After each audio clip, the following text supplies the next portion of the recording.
Hey, are you a high achiever who struggles with perfectionism? Do you get stuck in the cycle of overthinking? Do you do everything for everyone else because you think otherwise it won't get done? Do you feel like you should come with a disclaimer? Hi, I'm anxious. Hey, I'm Katy. Full disclosure, I'm not a therapist, doctor, or mental health professional. I'm just a career mama who also struggles with anxiety. For me, anxiety reared its head at the most inconvenient times, when I wanted to be present with my family, at those high-pressure business meetings, when I was laying in bed awake at night worrying instead of sleeping. I just wanted to relax and be able to have fun, and I know that you do too. What if you found tools to manage your anxiety? What if you knew how to enjoy life even though you are anxious? Look, it's time to put down that third cup of coffee and swap it for some lemon water. We're going to get control over anxiety so it can stop controlling you. Let's go, girl. Dear sweet anxious high achiever, welcome to the High I'm Anxious podcast. I am so glad that you are spending some time with me today. Thank you for being here. I want to talk about a topic that is so important and critical for those of us that struggle with anxiety, and that is dreaming. I have been thinking a lot about dreaming in my life lately, and when I say dreaming, I don't mean dreaming while you sleep. I mean daring to dream while you're awake, thinking about the things that you really want from your life. And I think that, especially for those of us who struggle with anxiety, we don't dream near as much as we'd like to, or we may dream, but we keep our dreams small. And this week, I was reflecting on something that my coach, Nicole McLaren Campbell, said.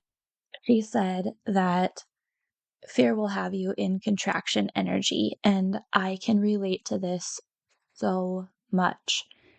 It is so true. If you think about anxiety, fear, worry, stress, all of those things will keep you in a state of contraction, smallness, staying within, going within, turning within, being ready to fight, flight, freeze, fawn, whatever it is you do to get through those moments of fear and anxiety and stress and worry. Um, uh, while I'm mentioning those terms, I talk about the difference and interaction between those four because they're all closely related in episode 77. So if you haven't listened to that, you might want to go back and listen to that episode to hear the difference. But just know that anxiety is going to keep you small. And I think it's maybe a safety mechanism. But that being said, it's also going to stop you from dreaming or keep your dreams small to keep you safe. And I think that unfortunately, because of this, we can miss out on so much of what our lives have to offer us. In my free Facebook group, which you can join if you haven't already, the link to join is in the show notes. I talk with the people in that group about dreaming, essentially. In the group, we have talked about what some of our quote wildest dreams might be around different facets of our lives. And recently I was reflecting on some of the things that the group members have shared, and it made me smile so big to just see the different types of things that people wish for or dream of in their lives. For example, one person recently said they would want to have a self-sufficient family community at their 100-acre wood. And when we talked about what we would wear if we had the choice for the day, someone talked about wearing jammies all day.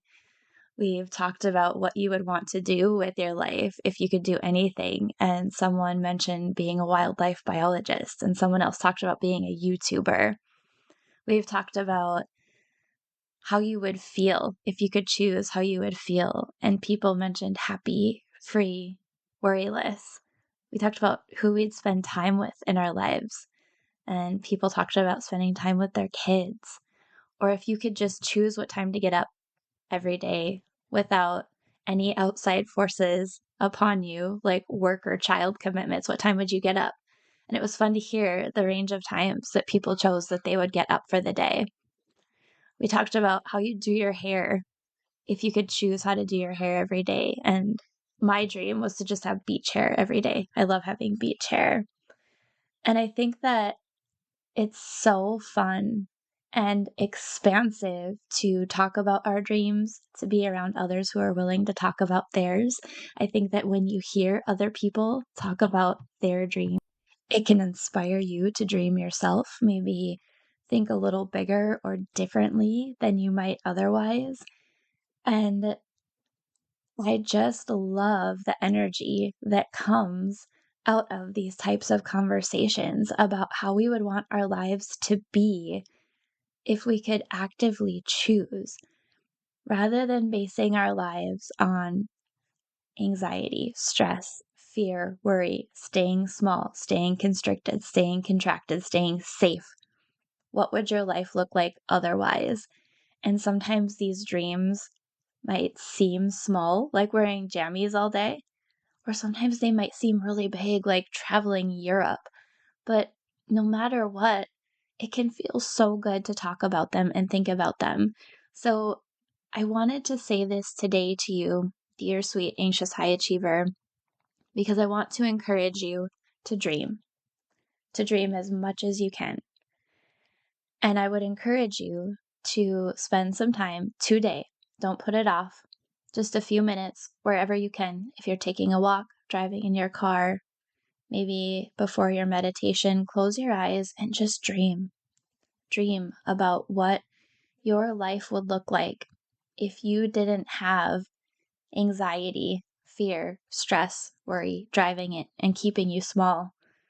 And if you need some inspiration and if you want to share your dreams, please come join my free Facebook group. Again, the link to join is in the show notes. We would love to have you there to support you in your dreams, to hear your dreams, to inspire you with our dreams. It's just a wonderful, supportive place to be, and I'd love to see you there.